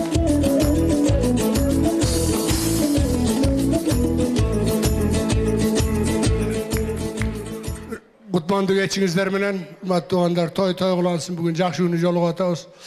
Акен Байке, мен мындай бир ойго келдим, бүгүн 75 жылдыкты өткөзгөн бул эң сонун нерсе экен. Акен Байке аябай туура кылып аттыр. Себеби мына 50 жылдыкты өткөзүп өткөнбүз, 60 жыл деп, азыр 30-40 жыл деп өткөзүп калышпадыбы? Ал мисалы мен ушу туура көрбөй калдым бүгүнкүдөн кийин. 75 жылды сүйүнүп өткөзсө болот экен. Анткени 100-ге 25 жыл калды деп. Анан элдин баары, мен баяттан бери сүйлөгөндөргө алдагы туугандар чыгып сүйлөп атканда угуп турдум. Баары тең 100 жаш тилеп атышат. Ошондун мисалы Акен Байкеге bir 70-80% түшкенсе деле 90 апчыйт. Анан кийин ошол кут болсун Акен Байке. Сиздин мээнетиңизди кылган эмгегиңизди кыргыз театры дүйнөсүндө ат көтөргүз, чоң иш кылдыңыз. Аны баарыбыз билебиз, эл журт билет. Ошоңуз кут болсун. Бирок 75-ке келгенде калпайтпай жүрүңүз, жана Кудайды карабай калпайттыңыз. Аны сиз тамада баладан дагы алдына эле бирдеме берип койгон окшойсуз. Адамда канча кулак болот деп, 4 кулак бар деп айткан кишини мен уккан эмесмин. Аны ура, жеңди депти, мына кыйкырып. Акен Байке өзү менин бажам болот. Анан деле таластан кыз алгандар билегенди уга элекмин. Акен Байке жеңеме биздин апчебиз эле башкарат. Аны өз оюнда жана тамада балага рахмат. Ошо көңүлүн көтөрүп, кожоюн экен ушу киши башкарат экен деп, жана бир демен айтпадыңарбы? Акен Байке, ал Акен Байкені машинаны өткендерсе. Акен Байкеден бір журналист келіп интервью алып тұр. Ата, жаш бала екен. Бұна 75-ке келіп атпысыз. Апам менен қанша жыл болды жашағаныңызға деп. Құдай бұйырса мына осы 75 жылдық менен қоса мына 50 жыл болды шоғы жашаватқаныңыз. Ой, бұл бақтылы болыңыздар, айбай жақсы болған екен. Ошанда үйде кім қожайын деп тұрды, ошанса Акен Байке айтады дейді. Мен Құдай арбады, мен еле қожайынмын деп. Анда демек мәселенің бары шешет тұрбайсыз десе. Балам, чоң-чоң мәселелерді мен шешемін, майда чүйден апаңар шешет деп тұрды. Анда айтсаңыз, ошанда 50 жылда қанша чоң мәселе шештіңіз десе, төпі Құдайның бетінің арасынан да чоң мәселе бөлек деп қойды дейді. Жана бір жерден тамада жігіттіға айтып қалуады, академик Мамет Мамакеевичтің сөзін. Ал, ошо мен өзім көмін, мен 50-ге шыққанда бір тойда болып қалдық анан. Анда Асанбек Станов деген жазушы бар эле, 5 жолға қайтыс болып кетті işte. Ана ошол айтып қалды. Ой, Замке, кече эле жап-жаш белең, сенин да сакал муртуң агарылып қалып турду. Дегенде мен баягы кыргыздын сөзүн айтып койдум жер. Құдай арбады, ер ортан 50 жаштай тағарат екен десем, Мамбет Мамакеев, балам, неде бұлжырап атасың деді. Ана мен қызықтай олып кеттім. Байке бұлжыраған жоқ мұны, қырғызда ошанты айтылады көрсем. Елің бұлжырап тұр, ер ортан 50 жаш емес деді. Ошанда 80-де олчағыш. Анан қанша десем, 80 деді. Озыңыз қамай екен, мен бала сүтім озынан кетірек тұрбай, ене сүтім озынан кетірек тұрбай дедім. Ананысы қандай, ер ортанына да жетелек екен Байке. Ömrünüz uzun bolsun Aken Bayke. Çinletiki Tavkem aytkanday Tavkem janında Tavkemen 2 klas kino kamerada ile olturasız. Anan Aken Bayke kolda al жерден çürük koyunuz. Emti tora oldu. Aken Bayke özü bunu kursağına, gevete geçbirine cücügen gözüne okşoş peyil şunday kişisi. Jadırap, jaynap, dayıma jılmayıp şunday bizden arabızda en aksakalımız. Qadir Bartu үшөз біз сыйлайбыз абдан. Ушық жемнесі, ушық ішін айтқан жазайбыз. Басты завасабыз, тұрдыса тұрабыз. Чай кеде мен ошты 35 жыл істеп келген, мен чайдам деп бірейін деп. Чайдам өткен жұмадағы чайдың үстіне қайнақ су қош беріп, бізге бере береді, андыл іше береміз мейлі деп. Өміріңіз ұзын болсын. Апчем менен бақтылы талайлы болып, ошо жана небере чөберелердің, қывырлардың, ошолордун төрүндө болгула, жакшылыгында болгула, өмүрүңөр узун болсун, бактылуу болгула. Апче, бажаны жакшылап караңыз.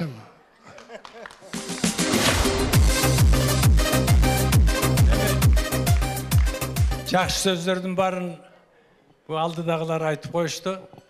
Мен эми 80 жашка чыкканда ошондо айтайын, тосумду. Анан жакшы сөз бар эмеспи тойдо деген. Алып жібергіле барыңыздар тең.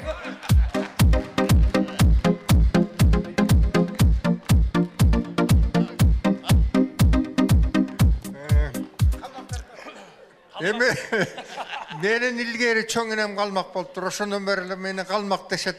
Бирок мен айтам, кыргыздарды баш көз болчу да калмак керек да деп. Эмне болду эмне?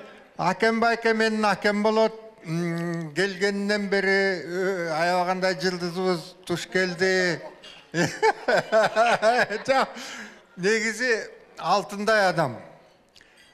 Жақшынақай, қандай мағынайың болған уақытта дағы жақшынақай сөйлешесің, қуанып тұрған уақытта дағы, анчамча ойланып тұрған уақытта дағы. Ішіғылы Акен Байке, Құдай берген жашты, тура айтты табылды. Құдай берген жашты жаса, Құдайдан тілейбіз 100-ге шықты. Біздің атымыздан емі Шакем өзімше құттықтайым дейді. Ова, кел Шаке. Емчында Акен Байке көбіз ошта көріштедік. Біздің ошол негізгі Акен Байке іші дағы менің ең чоң рөлдерім бар ошта қалды. Bizler Aken Bayke mına şanda yer töstük, Aşırbay, жаңағы yer тегел толтыра шығылып. Анан алдар көсі бар. Анан мына Aken Bay emgegine moşanты азыр сыйлап атабыз. Ана Акенбай менен тең тушпуз. Мынакей азыр бу жерде бүгүн шым костюм кийип кычырап турат. А болбосо кечинде биз менен жүргөндө жөнөкөй кийинип келип биздин колтуктан өтүп бияктан өтүп эле биз менен шуулдап жүргөн жигит. Бар болсун, аман болсун, ошентип жүрө берсин. Арабызда чогуу жүрөлү, аман бололу. Не дейбиз? Момундай чогуу жүрүп, чогуу бир жакшылыктарда болуп, чогуу тойлордо болгон жакшы экен. Арабыздан жоголгон өтө өкүнүчтүү экен. Ал жагы өтө өкүнүчтүү. Не дейбиз? Бүгүнкү тойдо турабыз, Байкемдин тоюн жакшылап бүгүн өткөрүп коелу. Байкеме бир-эки ырдап бербесем болбойт. Мендерим жакшы көрчү эле. Ошол. Анем сиздер кандай кыласыздар? Мындай акырын сүрөткө түшөлү, адегенде.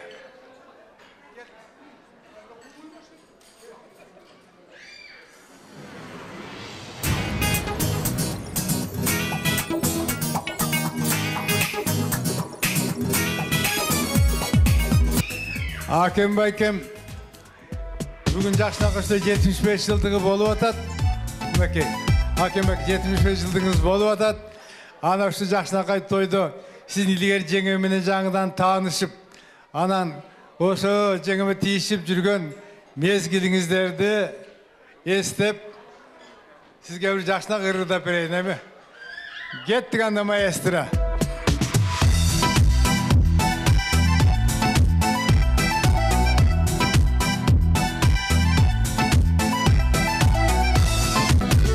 Kara bir kada gülme ay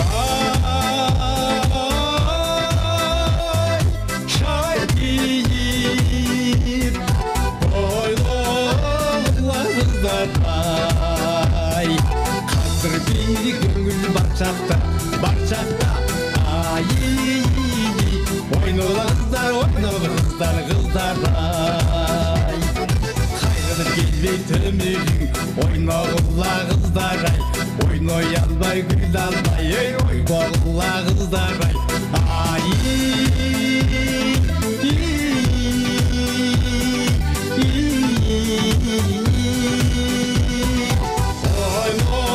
oynoy kızlar ay oy boğula kızlar ay kızıl bir kada görme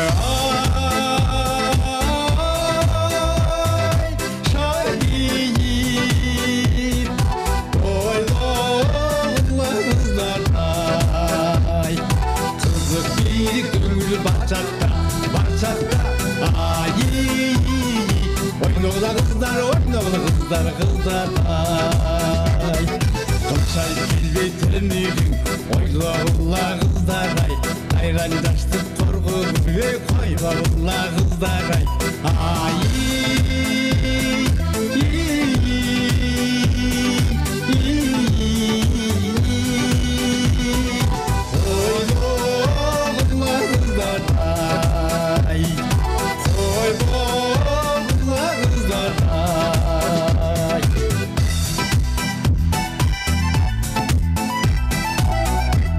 Ançam seviyle koysun ırgılık.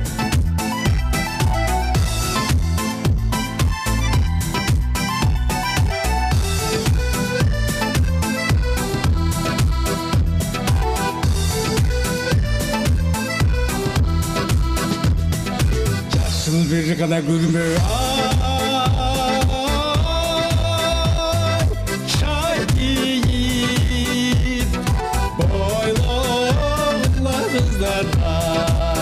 ay Yaştık bir gönül barçakta ay oynoğla kızlar ay Yaştığın gelbey kayrın oynoğla kızlar ay Ayran yaştık korkun koynoğla kızlar ay ay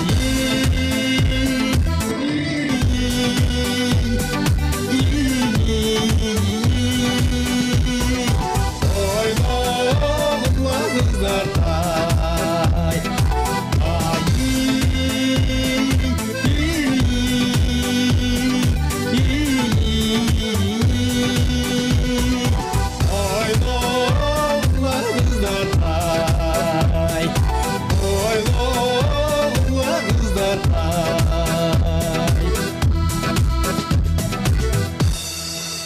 Чоң рахмат. Кетпей тұрған дәуірде де бірен жұп болсын. Мұна біреке жаш кезде қыздар, жігіттер, балдар чоғы жүріп, ештеген сезбейді екенбіз.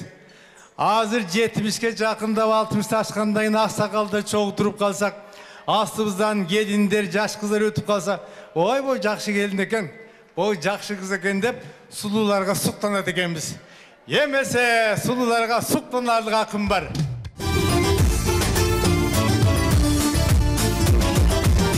Сұлуларды көчелерден көпкөрім, сұлым артып көсімінен өткөрім. Жылмаңдаймын бардығына тиішіп, 20 жашта менмін чалы көпкөгім.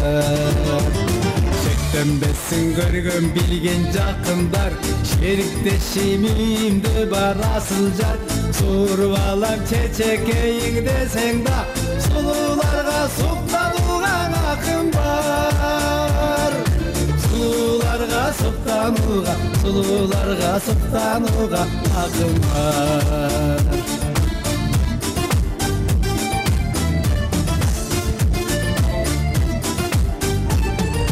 Олон чашты көчөлөрдөн көпкөрім, толқып ташып ошол заматыз көрім. Олыққанда сұрабағын айтпағын, 30 жашта менмін чалып көпкөгім. Шектенбесін көргөн білген жақындар, шеріктешімімді бар асыл жар.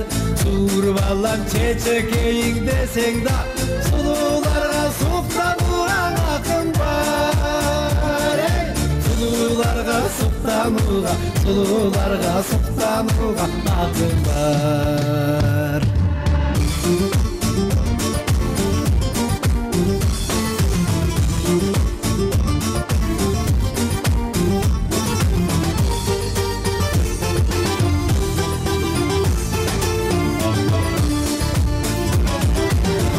Çaştı göçölerdен көпкөрім, қызығамын күйіп жанып өртенем.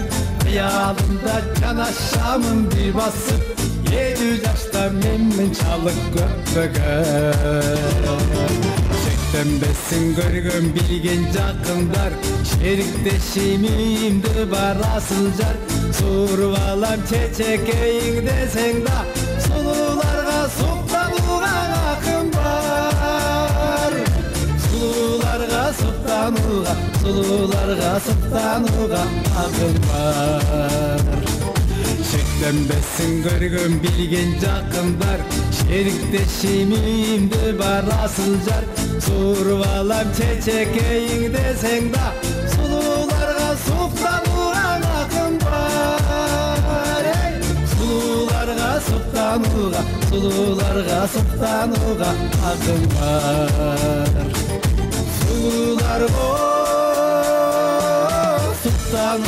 Сұлуларға сұқтануға ақым бар.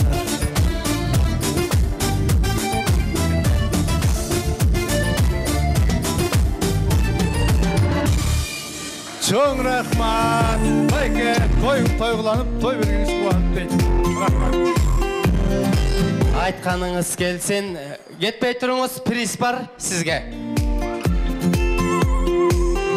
Дәліңіз, азаматсыз. Мұна ағауыз азыр соның ырдады, аргем өзінің возрасына жараша ырларды таңдап алып ырдайды екен. Жаштар болса 18-ге шықсаң 18 жаш деп, 30-дағылар 30 жаш деп, 50-ге шығып қалған ежелеріміз, ағаларымыз, біз қартайып қалдық оқшайтем, ырдабайлы қойыл деділі. Жақшы бір ыр шықта, 50 жаш келдің бі келген болсоң бері бас деп. Мен 50-ге шыққанда еркектің барылы қартайып қалады деп жүрі өрттірмен. Көрсө 50 жаш еркектің ең ақырқы последний переходный возраст ол өткен туғандар. Ошон үшін 50-ге шыққан еркек бір дардаңдайды екен. 60-ға шыққанда қандай ырдайырын көрдіңіздер да, сұлуларға сұқтануға ақым бар деп ырдап қалады екен. Себебі 60 жаштағы кишінің возрастына тура келеді, текстерін қарасаңыздар мындай. 20-мда мен мынчалық көп бөгөм дейді. 20-мда чөнтөгіңде 20 сом жоқ болса чоқыңа көбесің бөсің араң жүрсің. 30-ында дағы мен мынчалық көп бөгөм дейді. 30-ында бала чақалы ол 2 жағың жине албайсаң қаяққа көбесің. 60-ға шыққанда бизнесті қылып қойып, тамды салып коюп, машинаны минип алып, чөнтөккө акчаны басып алып, болгону озырасың өтүп кеткен, жыптын ичинде отурасың, ушу суларга сыктанып акым бар деп коюп. Аммогу 80-90го чыккан аталарыбыз, апаларыбыз деле ырдайт. Бирок алар ырдап атканда жаштар көп маани бербейт экенбиз да. Мунулар эмнени ырдап атты? Оюнан чыгарып алып эле бирдемкени ырдай берет деп. Көрсө ырдын ырын ошо аталарыбыз, апаларыбыз ырдайт экен. Алар ырдап атканда походу кулакка тээп ырдайт. Байкайсыздарбы мындай? Небере мени кыйнасын, кыйнаса деле мейличи теттигилөккө сыйласын деп бала менен келинине тийише берет го. Ошо жашка жеткирсин баарыңыздарды. Мына могу жерде апаларыбыз олтурат, аталарыбыз олтурат. Аял заты жөнүндө кандай бир тамашалар айтылбасын, баары бир аял заты бул дүйнөдө эң бактылуу сиздерсиздер. Түйшүктүн көбүн тартат экенсиздер. Жашоодо аябай көп сүйлөйт экенсиздер. Анан эркектерге караганда көп жашайт экенсиздер. Айтор бактылуу экенсиздер. Көчөгө чыгып аял заты баса турган болсо, любой эркек суктануу менен карайт экен. Даже аксакалдар таякка таянып бир карап коет экен, жашынакай эмелер экен дегендей кылып мындай. Карачы кандай бактылуусуздар. Эркек басып жүрөт, эркекти караган эле киши жошого нары өтүп кетет, бери өтүп кетет. Бир айылга келин болуп барып калса, селый айыл көчүп келип көрөт экен. Келин келди деп турабы? Эркек келди деп көргөнсүздөрбү? Карачы аял заты кандай бактылуусуңар. Ошол үйгө келин болуп киргенде көшөгөнүн бурчуна 2 метр жерге эле келин болуп кирет экенсиңер дагы 20-30 жылдан кийин ошол үйдү целый огородунан бери силер башкарып калат экенсиз. Кандай бакыт бирөөнүн үйүнө келип ол башкарып алган, не деген сонун бул шундук. Ал эми картайганда башта апапакай жолук, үстүдө саймалуу чапан, генерал болуп төрдө отуруп алат экен, армиясы көбөйүп. Эркекчи мен айткандай жашайсың, мени деген эркек деп коет, үйдө эркек башкарат деп эле эркек болуп атканын көрөсүң.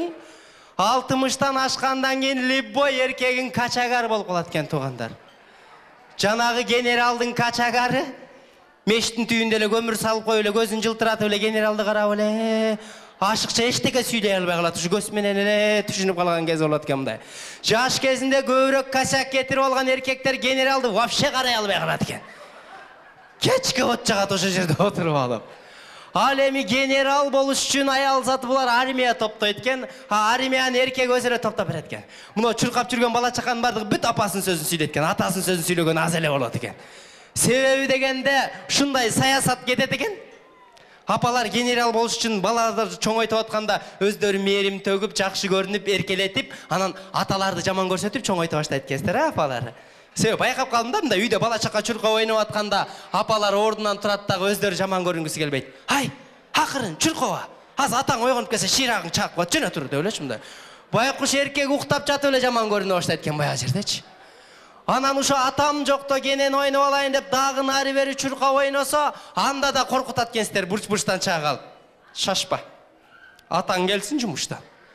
Өлтүрөт сени дейт го. Атасын Гитлердей көрсөтө баштайт экенсиңер. Анан 9-10 класста окуп атканда вечерге баргың келет, туулган күнгө баргың келет, ким жакын, апа жакын, апаңа чурка барат экенсиң. Апа, вечерге барып келейинчи десең, "Кокуй, угуспа. Атаң укса экөөбүздү кошуп соёт" дейт го. Ошо күндөн баштап эле атаң көзүңө террорист да. Бул биздин үйдө эмне кылып жүрөт? Вообще жакшылык көрсөтпөгөн киши экен. Ушул кишинин айынан көп жерлерге барбай калдым да, өлө бала өзүнөн өзү жаман көрүп, атасын өтүп кетет, апасын өтүп кетет экен. Анан муногу 80-90го чыккан аталардан да байкап калам, себеби эркек картайган сайын жалгыз калат окшойт, ушу эшикке чыга эле Кудайга жалдырай берет го. Садаң кетейин Кудай, ушу кемпирдин алдын алып кетпесең бия болбой калды окшойт деп эле коркуп жүргөндөрүн көрөсүз.